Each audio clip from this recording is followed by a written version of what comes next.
Ampifaliana ry avina malalana zao ntsika miaona toy zao indray ara-iainy ten'Andriamanitra ary sakafo fanao antsika ny andinitsika ny tenantsika amin'ity andro mentompo antsika ity. Ho aminareo ny fahasoavana sy ny fiadanana avy amin'Andriamanitra ray sy Jesosy tompontsika ary mifampiareza ny fanamasina. Amen. Alakamisy 12 septambra 2022 manjinantsika aloha hevitra hoe velon'ny finoana ny mpino. Andeha ry havana hidera sy ankalazan'Andriamanitra isika. Tsy misy tsy ny lalàn'i Jehova mamelombelona amin'ny fanahy.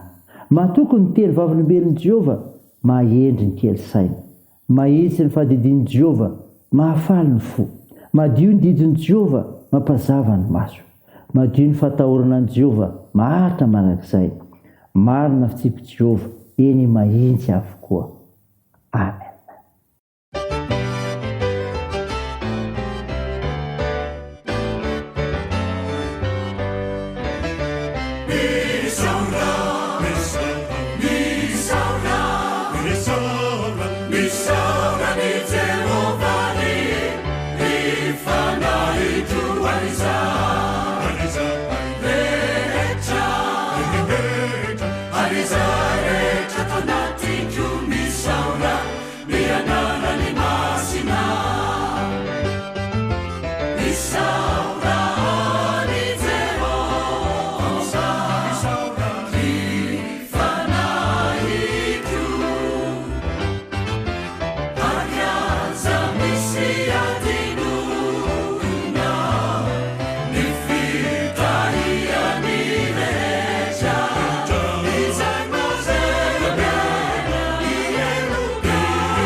Ndeha vavaka isika ry havana.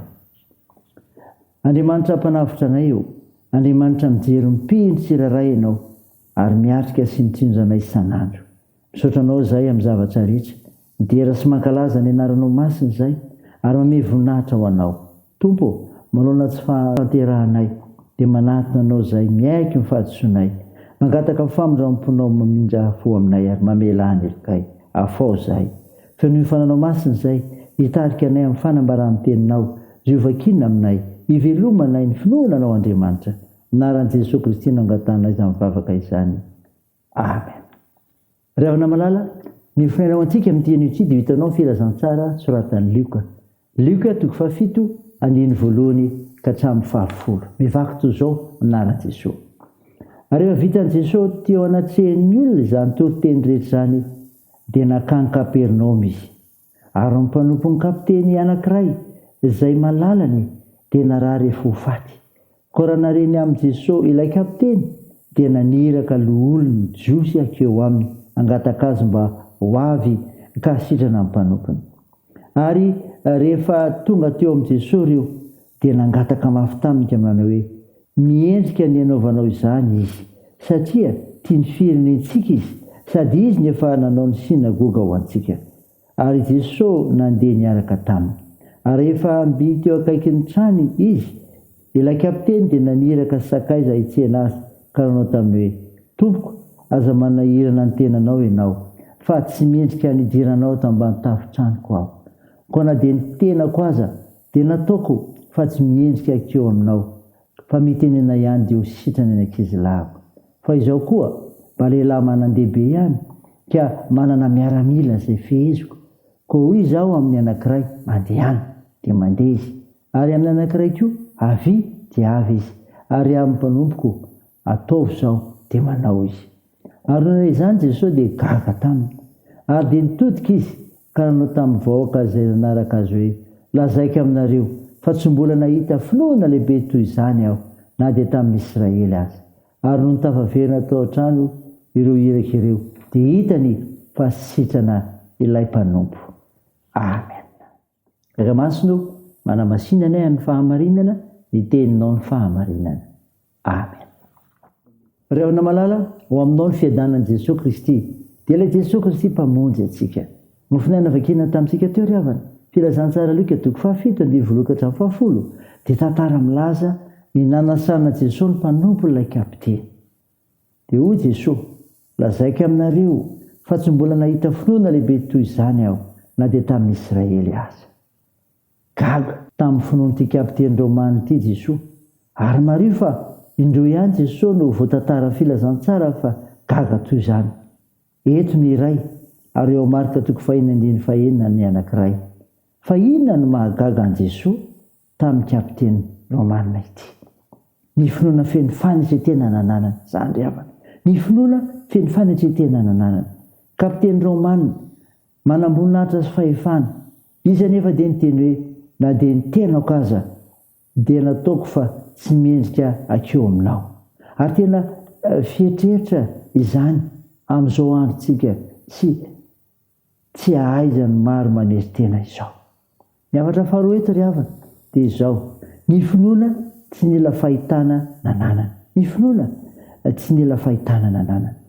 Na amintsika ankehitriny aza dia toy ny mbola hoe ny mpiandro tonga eo dia miasa amin'ilay marary ihany mbola nantenanantsika fa sitrana azy. Ity kapiteny ity kosa mino fa na tsy manarika eo azy Jesosy miteny fotsiny izy dia ampiasitrana ilay marary. Izany hoe manao fahasarana avy ilavitra izy anefa tsy jiosy fa Romanina tsy tilisa mitenena ihany dia ho sisiny ankizilahiko hoy izy. Finoana izany ry havana, fivelomana finoana tokoa izany atao amin'ity olona nisitrana Jesosy izanany ity. Andeha hivavaka isika. Andriamanitro, misaotra ny mofinaina nomenao anay izay milaza nahitany Jesosy ilay finoana lehibe ka nahagaga azy. Dia finoana feno fanitretena sy tsy mila fahitana. Tompo mivavaka aminao izay ho an'ny isam-baravarana mba hitoeranao ka hanehoanao fa ny mihinanao dia tsara ho fahasoavana rotsakao ary ny ankenimpihinanao fa mitondra ny fiainana ianao. Tompo, da io ireo manana andraikitra ny fitsaboana ka nasasanareo marary mila mivavaka. Tompo, ampahirizo ireo manamanjo, toandro ireo marivo sahirana, tsinjovy ny ampigatrana, hitahinao ny fiazakazahanay sy ny asanay ary ny fikasanay, ny fianarana. Tompo, matoky anao momba anay izahay. Ny vavakay dia ataony anaran'i Jesosy Kristy mpanafitra sy mpamonjy anay, nampianatra anay ny vavaka manao hoe Rainay eo izay ny an-danitra, ao masinina anie ny anaranao, ho tonga anie ny fanjakanao, atao anie sitraponao ety an-tany ho tahaka ny an-danitra. Meo ny anio izy anona sahaza ao anay, ary mamela ny herikay tahaka ny namelanay izay meloka taminay, ary aza mitondra anay amin'ny fakapanahy, fa manafanay amin'ny ratsy, fanao ny fanjakana sy ny hery ary ny voninahitra mandrakizay. Amen. Raisa finoana ry havana malala ny tsodrana tondranao aminaran'i Jesosy Kristy. Aza manana inona fa aoka ny fivavahana sy ny fona mba misaorana no entinao manambara fangatanareo amin'Andriamanitra amin'ny zavatra rehetra. Ary ny fiadan'Andriamanitra izay mihoatra ny fahalalana rehetra hiary ny fonareo sy ny hevitrareo ao amin'ny Kristy Jesosy. Amen. Ho an'Andriamanitra irery ny voninahitra amin'ny anaran'ny Ray sy ny Zanaka ary ny Fanahy Masina. Amen.